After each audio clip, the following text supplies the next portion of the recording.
we heard things, from some of the lobbyists that said citizens need consequences, that we're getting in the way. And that might be paraphrased, but I remember being down there at the state capitol hearing things like this. That kind of hurt, because if you and I disagree, that's awesome. Our brains think differently. That's great. But we can all agree that we need a fair shake. And when you start hearing that kind of thing, that makes me think, okay, so if that's happening in development, it might be happening in the faux fire mitigation movement as well, because there's a lot of moving parts, there's a lot of money involved. And then we found it.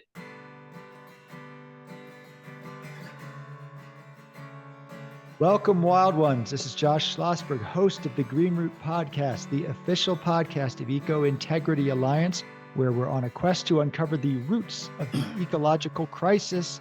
For this episode, we have Mike Rawluk. How's it going? Going great. Glad you're here. Mike Rawluk is active in local civics and is interested in government transparency, finding ways to see another's perspective, and citizen advocacy. He is on the board of 2 local civics groups in Jefferson County, Colorado. Welcome to the Green Root Podcast. Well, thanks, Josh. Thanks for having me here today. So I just want to preface things by letting folks know what we're going to talk about and why Mike is the best person to talk about these issues with. So folks might have been aware that Eco Integrity Alliance, we're focusing a lot on what we call wildfire pretense logging, what they call fuel reduction logging in a lot of forests. Been working in a county called Jefferson County. It's a partly rural county. Some of it actually goes deep into the forests and the mountains with a lot of public lands. And they've been doing the most egregious version of fuel reduction that I've actually ever seen, clear cutting huge swaths, mature and old growth logging. Anyway, long story short, Mike is one of the most instrumental members of this community effort, and he has been central to all of the pushback we've been doing in Jefferson County. And so I wanted to have him on the podcast to talk about this and its relevance to what's going on in your neck of the woods, nationally, et cetera. So with that preface, why did you get involved with this issue of forest cutting in Jefferson County? Well, I had seen some of it originally, and I have to be frank, I thought fuels reduction at first was an actual a good stewardship mentality. Then I saw some posts from you on Nextdoor, and there was going to be a meeting. And I thought, well, this is actually something I should really look into, especially from the aspect of transparency. Wanted to see exactly what was going on. Some people might know me, some people might not, but basically I'm registered third party libertarian, kind of trend conservative on a lot of things. So it's kind of an odd spot for me to quote unquote end up. However, we should consider all things, and really look at what's happening with government and all things. So I said, okay, if the government's going out and logging, is that scientifically proper? I don't know. I'm a student of this whole situation. So I went to your first meeting and learned a lot. But one thing I think I've also learned from the situation here is everyone's got a particular way that they think and a different strength. And from the advocacy that I've done, we were instrumental in there was going to be an Amazon facility in Arvada. I helped start Protect the Hogback because they want to increase mining on Dakota Ridge next to North Table. They want to increase from 10 acres to about 80 acre footprint. So we've been involved in that, been learning a lot about the process through other rezonings that are going on. And I start to see how the land development code, the zoning resolution, and the comprehensive master plan work, and just in general, how county governments work. I also did some stuff on a national level for vaccine privacy and freedom during the COVID time. And again, choice is great. Everyone should have their choice. But you start learning how the machine works. You start learning the different pieces. And I say, okay, if you're looking at protecting the environment, what's the machinery behind that as well, right? And so why would the government want to be cutting down the trees? Let's start with the basic. Let's start with CORAs. Let's start with, in a federal sense, you start with a FOIA. Let's and kind of really see the other side of it too. When you're dealing with land use, if anything's on a slope, I'm used to looking at drainage reports. I'm used to thinking about soil erosion and sediment control, things like that. Things you would see more on a large housing project, right? Where you're saying, hey, can we get some green space in this housing project to accommodate neighbors and things like that? So we kind of like work with compatible development. It's going to happen, but we work with it. And so learning about that, learning about streams, learning about riparian areas, things like that. And I say, okay, how similar is this to a potential big housing development in the sense that you're completely changing the landscape of the situation? You're going to be losing your roots, right? Your roots are going to decay. You're losing your wind breaks, obviously. So that's going to be a big change. And then we started looking into slopes and things like that. So the first meeting, those were the basic ideas I think I helped bring to the table. Let's look at this from a different perspective, more of a how would you look at a development? And I got to say, a lot of developers around here work with us, not against us now, because they start saying, okay, if we start doing these things and we give you a green belt, like, you know, we can coexist. So I try to bring that perspective to your meeting, and from there, I think we just kind of hit it off, and just went down the rabbit hole. Yeah, and you've been such a great, you can say organizer, advocate, however you want to frame it on this issue. And yeah, it's like, I'm sure we disagree on some things politically, right? But it Sure. shows that we don't all have to agree on everything all the time, and that's okay. And yet somehow we overlap on this issue. You probably wouldn't call yourself a left-wing hippie tree hugger, right? No. No. Maybe you're getting there, moving in that direction, but you still care about these issues. And do you think so? Is it the development angle that really got you into this? Because for folks who don't know, Colorado, they are pushing this endless growth everywhere, and people move here, people love it here because we have open space, we have forests and areas like that. But then the developers are saying we got to eat all that up. So is that kind of your entry point? Would you say on that? For the land development side, Yeah. really, I started seeing that the developer, and it would seem like the decision makers are on the same page, and the citizens become the impediment. I could say it like that. At the state 2 years ago, HB 241107 was a bill floated bipartisan to make sure that citizens were chilled from actually being able to avail themselves of a Rule 106A appeal. They were going to say now the citizens would have to pay for the developers' attorneys and the city or county's attorneys, the municipalities' attorneys, if they lost, because they were trying to say a losing case is equivalent to a vexatious, frivolous, or groundless case. Now, any given Sunday, you could have a great attorney, a great case, but the judge just doesn't see it your way, or a three-panel judge in some of these Rule 106 state level appeals that we've seen, and then you lose anyway.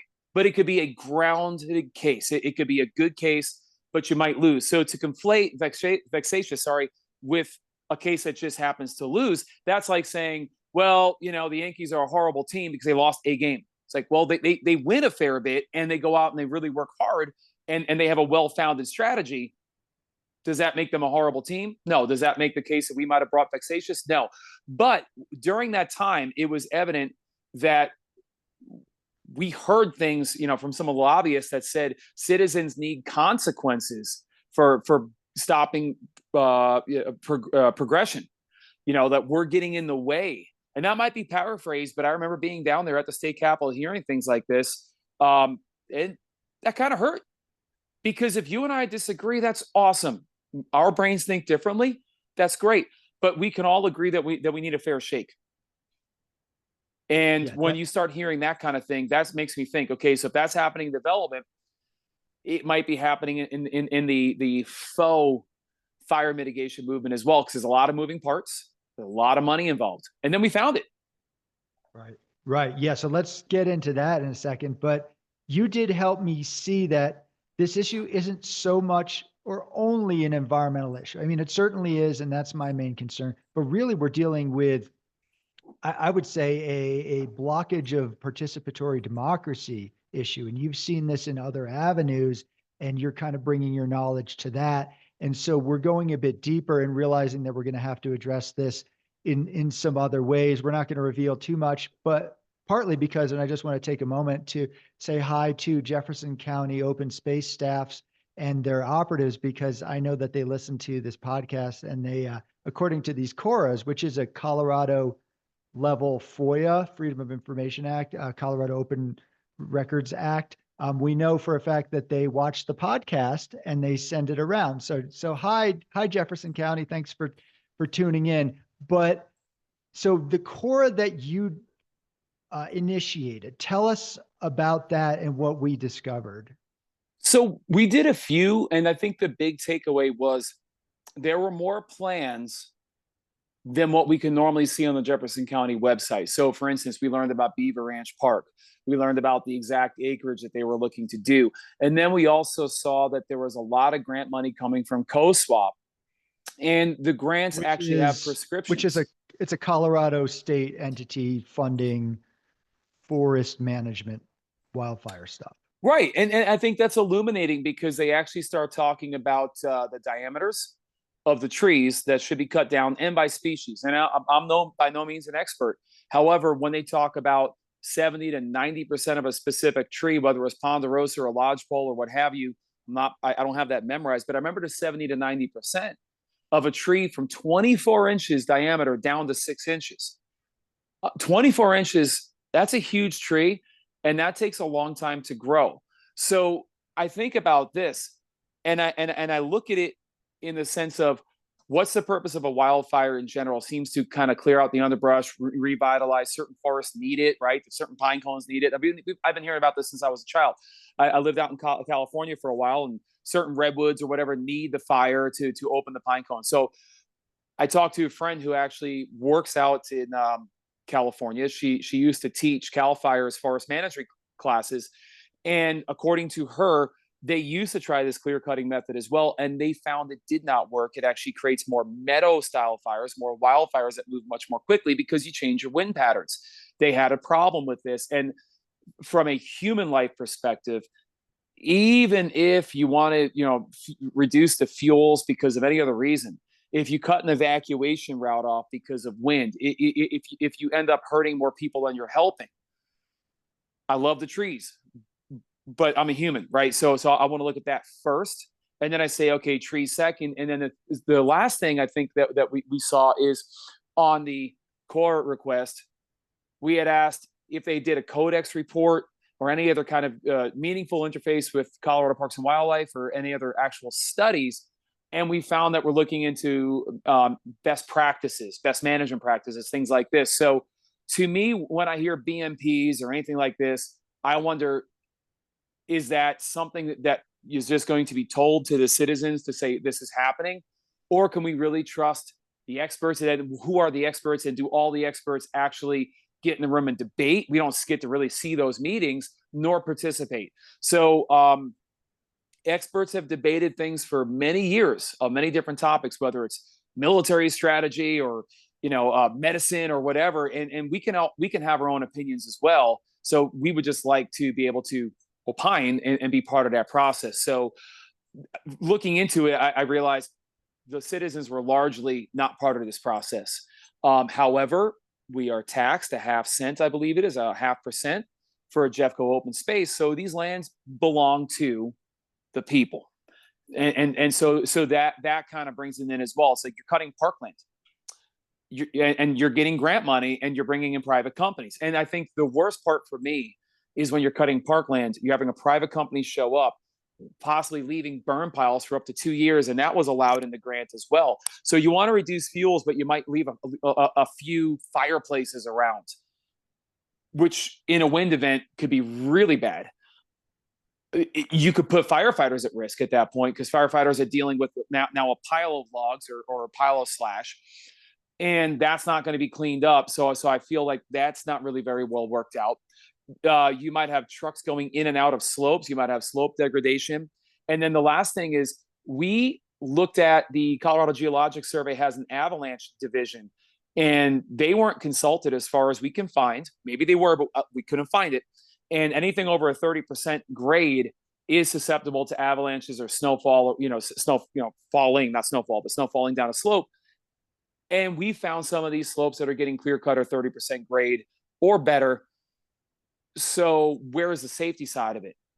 Especially for hikers that might be down below, they might be enjoying a winter walk, and now you haven't looked at it that way as well. So that's kind of a summation of what we found in the Cora. Yeah, all that. And I would also add, because they weren't putting out their future projects and we put it out there and we did get some media coverage on that. Now they have a whole list of future projects on their website up until a few years in the future. Of course, what we're finding now is that by the time we hear about a project, they likely already have it funded, which is a thing we may address at another time. But that changed for sure because of that Cora. Another piece of it is that we got numbers on contractors, and we found all these different logging contractors, some of whom came from as far away as Oregon. There were two companies that came in from Oregon. And the claim with these counties is, oh, well, we're not making any money on the logs, so therefore it's okay, which is a weird argument. Basically, their argument is, don't worry, we're losing money on it. And the truth of the matter is we're getting all, it's not just the county funding, but it's state funding and it's federal funding to do this cutting. It flows through the open space. They've actually augmented their staff with all of this funding. This is just like free money that comes in. So they take it. And then what happens is they pay these contractors to come in to cut out the trees. Sometimes Jefferson County does it themselves, but then they also provide the wood to the contractors to sweeten the deal. So they're allowed to sell it for logs or timber. They can sell it for, or lumber rather. They can sell it for firewood. They can sell it for biomass. And the argument is, oh, well, these companies are barely getting anything. Then why are they coming all the way from Oregon, 1,000 miles, to Colorado to do this? There's a lot of logging going on in Oregon. They don't need to come here. So that suggests that it is a pretty sweet deal for them. And the reality of the matter is, as you said before, these are public lands, and then there is public taxpayer money going, and then the trees go to, and the money goes to private corporations. Right, and I think that's a kind of the red state side of me, where I look at it and say, now hold on a second, you know, some people are benefiting, some people are not, and are we really seeing that transparency? If the budgets could be actually laid out transparently, then people could take a better look at that and maybe engage a little bit more. Yeah, I do find it's interesting when I looked at some of these trees that are slated for cutting in Beaver Ranch Park when we took that hike. A lot of them look similar to what you would see for telephone poles. So I took a look at what telephone poles sell for a wholesale, and there are some websites that are saying 650 up to 1,000 or more per pole, coated and all, and stripped. You know, there has to be some work done to it.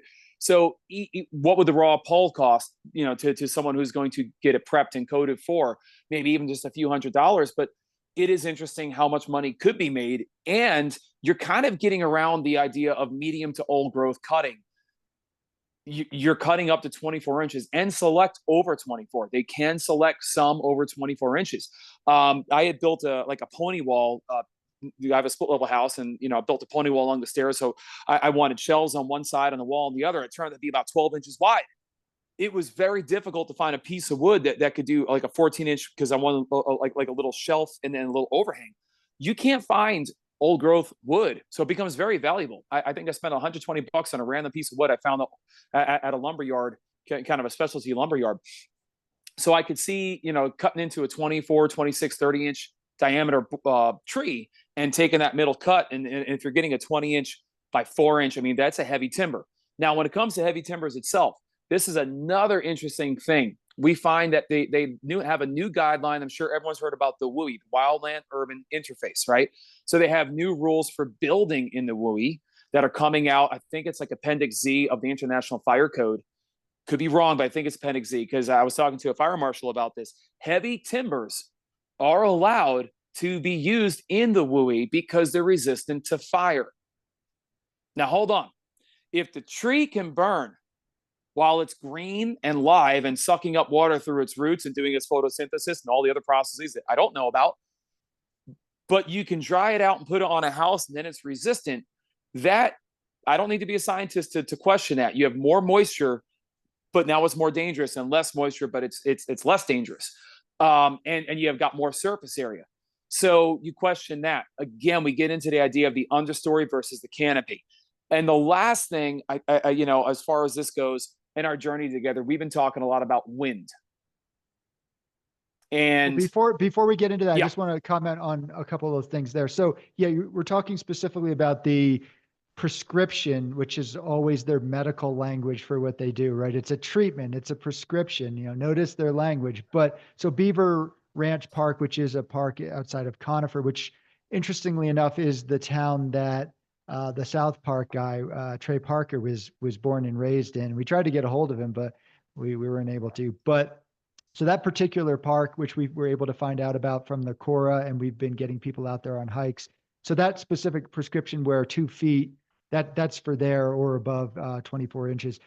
Elsewhere in Jefferson County, I have documented them cutting trees up to 211 years old. So much larger than that. Absolutely old growth trees. A lot of people say old growth starts at 80 years old.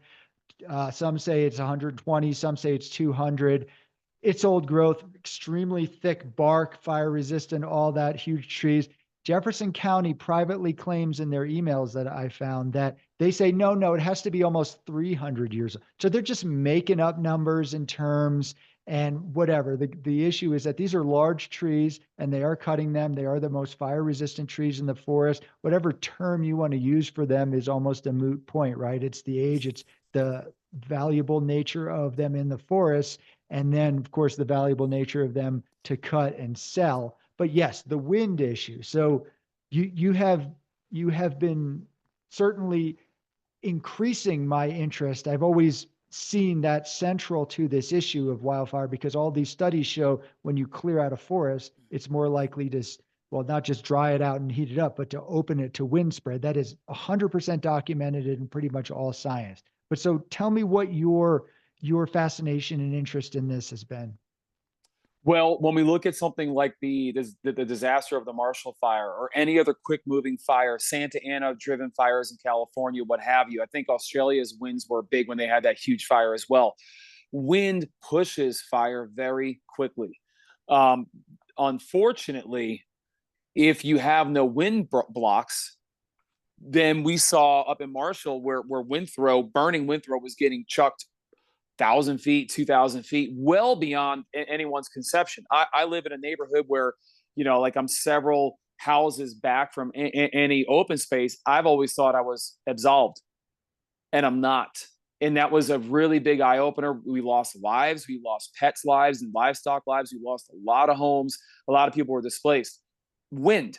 So we look at it, and if you fly out over the Midwest or the actually kind of like the northern Midwest, you will see a lot of farms with trees like this and their houses over here. So they actually create windbreaks. So they plant trees for enhancing their life, right? So I was like, okay, well, you have wind, you have wind throw, you have wind-driven fires, but trees, by the very nature of having friction, it's called parasite drag, friction, will slow down wind. And you can look at the top of a tree and it'll be bending like this, but the bottom of the tree might not have a whole lot of wind. It's the same thing as any other aerodynamic boundary layer. There's wind tunnel tests you can look at for airplane wings.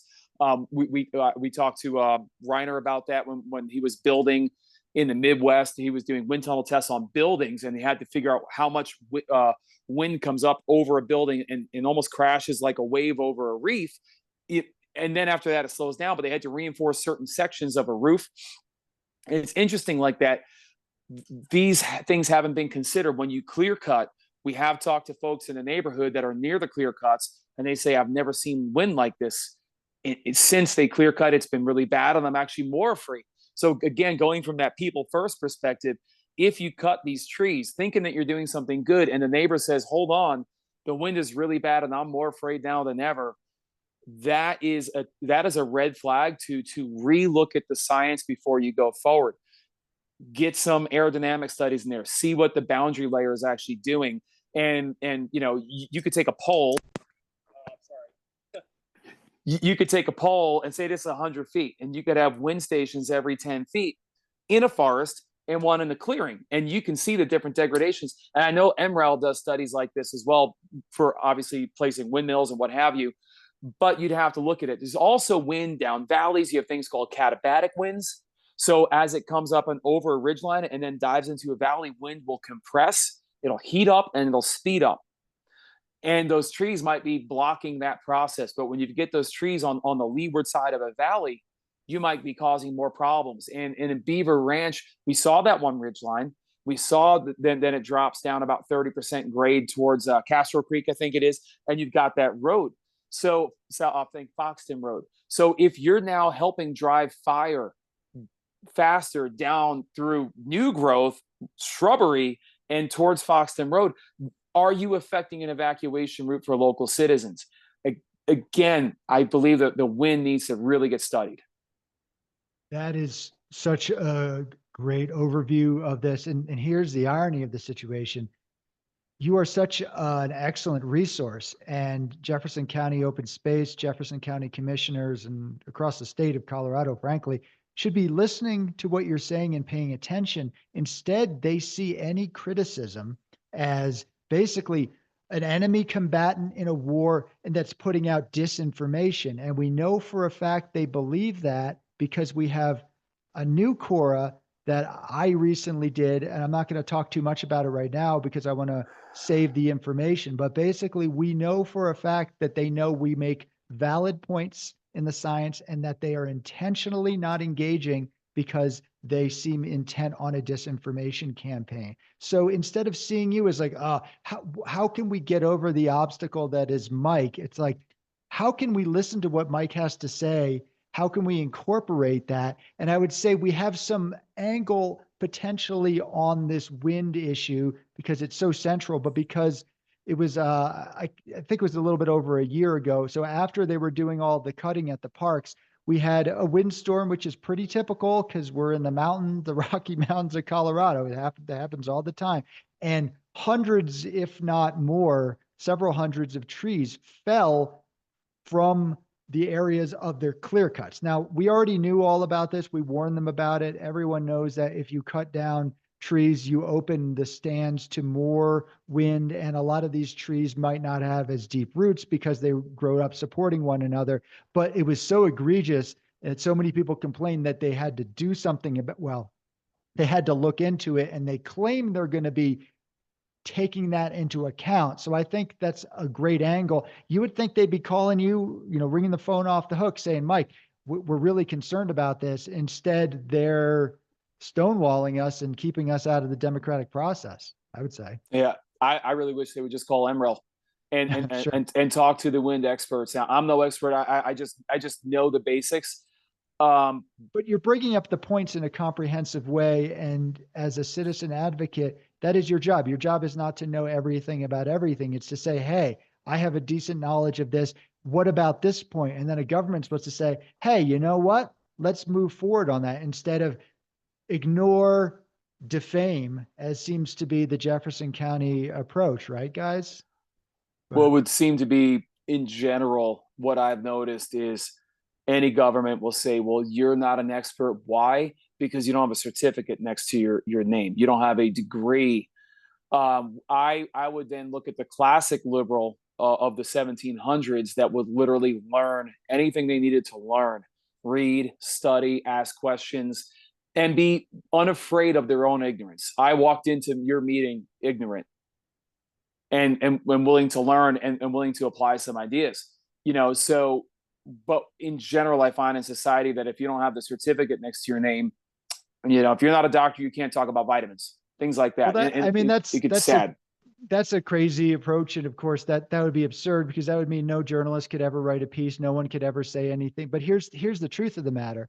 When you get really focused on a particular area, you sometimes have some conflicts of interest. So their experts are experts of forest management who have a specific goal and belief that forests cannot grow without human intervention and that we need to cut forests down. So that is their experts. That's the Forest Service science. That's at best one-sided. I would say that's an extreme conflict of interest that reduces the credibility down to none. So if that is their argument, I would say that's their perspective belongs out there. But the truth of the matter is that they don't engage with independent scientists. So wildfire scientists, independent scientists, they actually ignore and malign them. So I would say that they're not even consistent in their whole expert worship. It's just expert worship of forest cutters. Those are the only ones they listen to. That would be my perspective on it.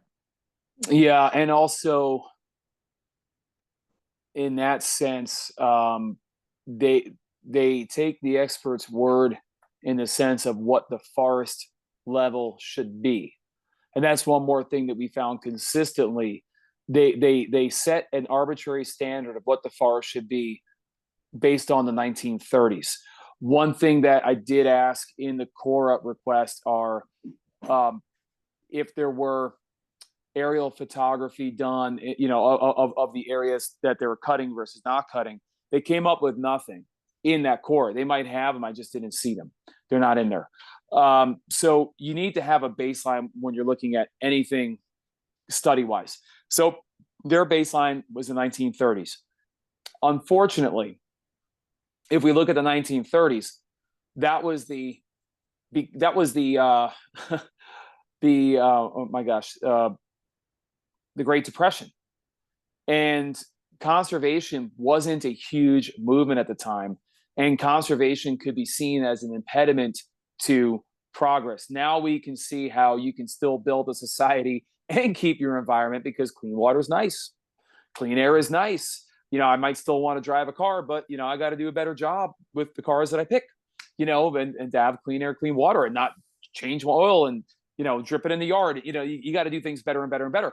But in the 1930s, in survival world, that wasn't really a thing. But we did find a document. It was a letter written from the Interior Secretary to the administration at the time. I believe it was Roosevelt, his administration, talking about how they needed a forestry plan to reforest upwards of 50 million acres nationwide because of the deforestation that happened into the 1930s. They talked about the erosion, the flood, the money damages even back then were staggering. They were talking about billions of dollars of damage from flooding and sediment erosion back then, in those dollars, not current dollars. So I look at that, and then I question, why are we looking at the 1930s? 1930s, that forest conceivably was rather sparse, and it's very difficult to get aerial photography because, we had airplanes at the time, but it was still a fledgling science. I think after World War II, we got into the jet age and the turboprop age. It's going to be much easier to look at aerial photography as a staple. But in the 1930s, late 20s, it really wasn't done to the same extent. So using that arbitrary number is kind of frightening, because then you say, well, this is the standard. We're more than that standard. We need to get back down to that standard. But the standard itself may be flawed. And I would invite the county and anyone else to look inwards and say, why did we pick that date or that little time frame? And what were the socioeconomic situation at the time? And what was the Interior Secretary saying at the time? There's a lot going on there.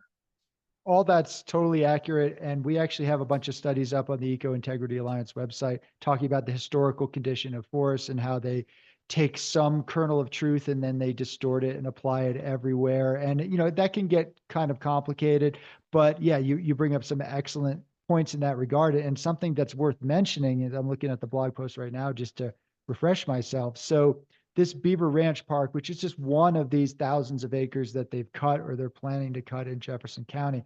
So they actually already did quote thinning in the area. And then they have an organization called Colorado Forest Restoration Institute, which is funded by the federal government to promote wildfire logging. They are no friend of the forest, in my opinion. They found that the goal of reducing the potential for high severity wildfire through their 2017 fuel reduction project was not met. So they actually found that there's surface fire behavior remained relatively unchanged through our study period, and that 4 years post-treatment, most surface fuels were at their highest levels. So they already did cutting in this one area. Studies were put out showing it didn't work or made things worse. And they're like, well, we got to keep cutting. And guess what, folks?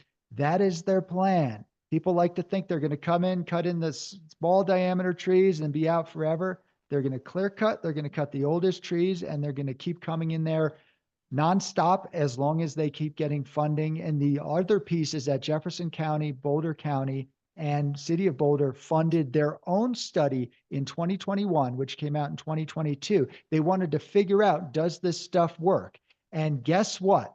The study found it to be ineffective. So their own study, and I can let me just read a quote just so people don't say that I'm putting out misinformation. But this study that came out in 2022, the specific quote is that in plots previously thinned in the name of wildfire by Boulder County Open Space, quote, a lack of clear effectiveness of the treatments at increasing surviving live biomass when exposed to a wildfire. And then the study authors go on to suggest partially that the high ground fuel loads and decreased tree density led to increased fire intensity as a result of easier wind movement, an unintended consequence seen in the 2010 4 Mile fire as well, which was in Boulder County. So there's several hundred studies, peer-reviewed studies, written by hundreds of scientists. They disregard all of those, and then they do their own study that they pay for. And guess what? They buried the study. They don't include it in any of their community wildfire protection plans in any of the cities or counties. And when I've been looking into why they've been stonewalling me, I recently had a county commissioner, and I'll end this thread in a second, but just want to get this out there. A county commissioner in Boulder County who funded this as well as Jefferson County, who said she would look into whether or not this was an oversight that they left this out of their planning. And she finally got back to me, a month and a half later after I followed up, and she didn't answer my question. She just said, don't worry, we're going to do another one of the same studies. In other words, they're going to keep doing studies until they get the answer that they want. And that is not the scientific method. And yet we're being accused of misinformation for pointing out peer-reviewed studies and critiquing their own studies and showing the discrepancies and inconsistencies inside their own studies. So I think this really does go beyond ecology. It goes beyond wildfire concerns. It goes beyond science. It goes into what has happened to our participatory democracy. We do live in a country in which we're supposed to have feedback and engagement, but in Jefferson County specifically, this is, I think, why it's so important to point this out, because they have so much public lands and because they have a large population and because they've been so egregious. We know for a fact, and I can find the article with the quote, but that prior to planning all of these, they intentionally did not have a public meeting process. And what they actually said in an article was, we didn't think people would be interested. So that's either extremely bad faith and dishonesty, or that is just ineptitude and incompetence. And we have been trying to engage, I would say, the vast majority of people that I've spoken to at the trailheads. I've spoken to hundreds of people at the trailheads. Anyone who sees the cutting, even though they have been brainwashed into telling them it's good, they have concerns, yet they're barreling full speed ahead. That's why it's so great to have somebody like you engage with this.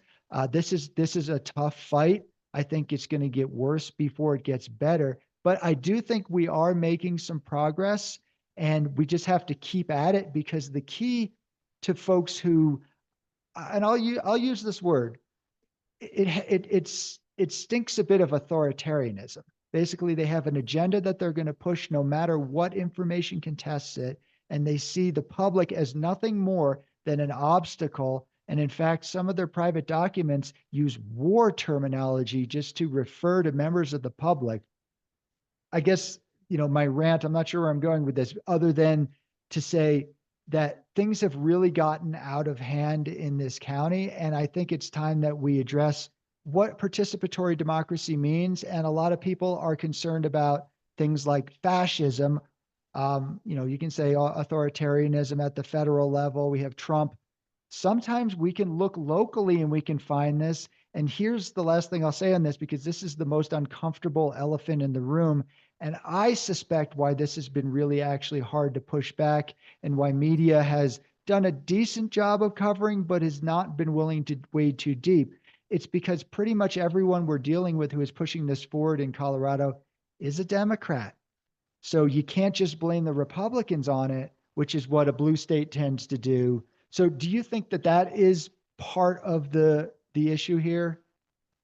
When you look at down ticket voting, absolutely, it's tough to parse out nuanced issues, right? So if I was going to like again, as a more red state guy, if I look at gun control versus gun freedom, and then a bunch of ancillary issues, I might be apt to vote for someone who's doing the biggest thing for me, and then I'll be like, well, I'll try to get them, to hear me on the other things, but I'll go right to the top. Or maybe on folks on the left, it could be more a different type of ideology, more inclusion, different, LGBTQ rights, abortion. You might go right to the top, and you might ignore all this egregious stuff that you don't agree with on the bottom.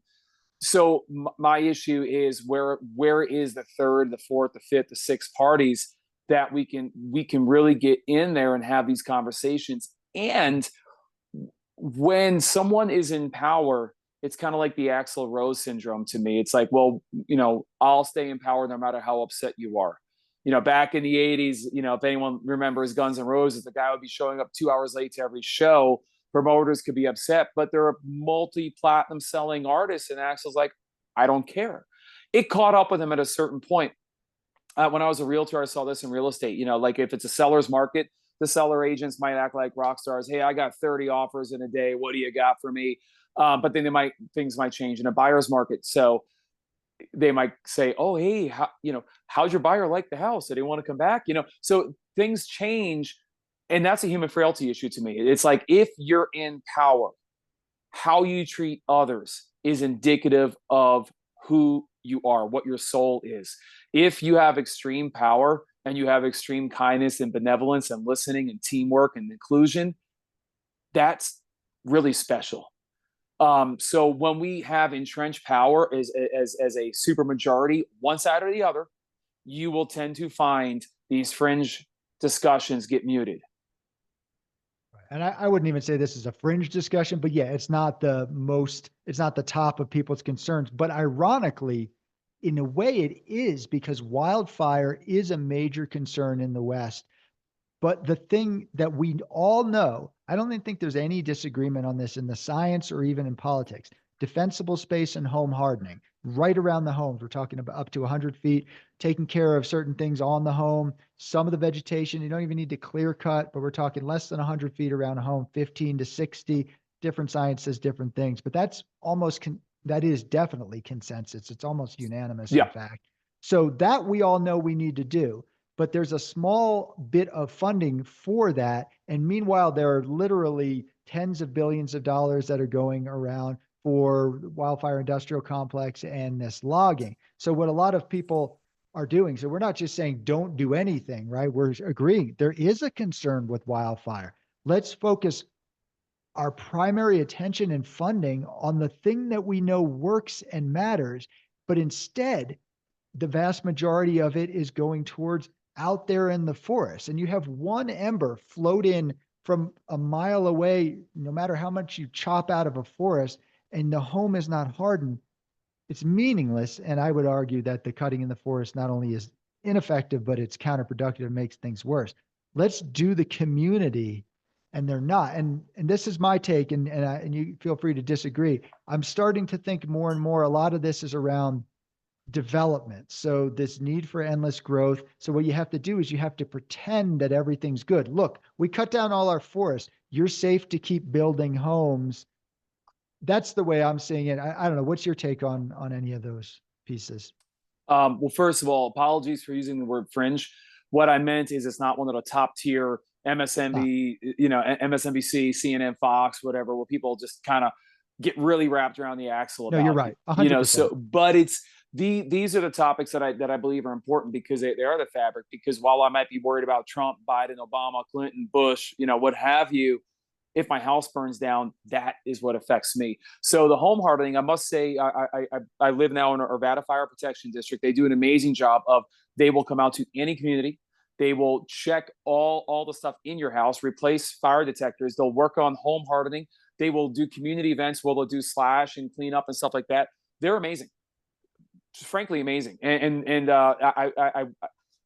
thank you. And part of this discussion too is not to disparage any firefighter. They're putting their lives on the line. What it is to me is, if you're going to live in an area and you decide not to do home hardening, I would hope you take the personal decision to say, my house is forfeit, I'll take my stuff and run. And firefighters, please don't put your life at risk to come try to save my home. Especially I see the trees in the back. You live up in the mountains, so hey, if you have to go, you have to go. And if you have to rebuild, you have to rebuild. I got buddies in Cal Fire, and it's kind of an egregious thing if you got a house all in the middle of nowhere and you expect them to go up a dirt road, possibly get cut off, from any access back to safety, and then try to save your home. Those are humans, so that's near and dear. So when we have this discussion, any firefighters that are listening, please, it is not about that. We respect everything you do, and we want everybody to be safe. Yeah, let me just add real quick. My dad was a volunteer firefighter for decades, and he actually just recently retired a couple weeks ago. And prior to that, in his youth, he went to forestry school, and he was a fire tower lookout for the Forest Service. And then my cousin was a wildland firefighter. So yeah, I have great respect for firefighters, for protecting our communities. I just don't necessarily agree that with their perspective on what to do in the forests. But other than that, 100% in favor of fire departments, and they do some crucial work, and I want to continue finding common ground with them. Absolutely. Yeah, it's just about finding the best science out there. The wind, the erosion, the sediment, everything that can help them do their job as effectively as possible. And just the personal responsibility, and I'm very, like I said, I'm very thankful our Nevada Fire Protection will do those things, come out and work with the community. So, I guess, just onwards.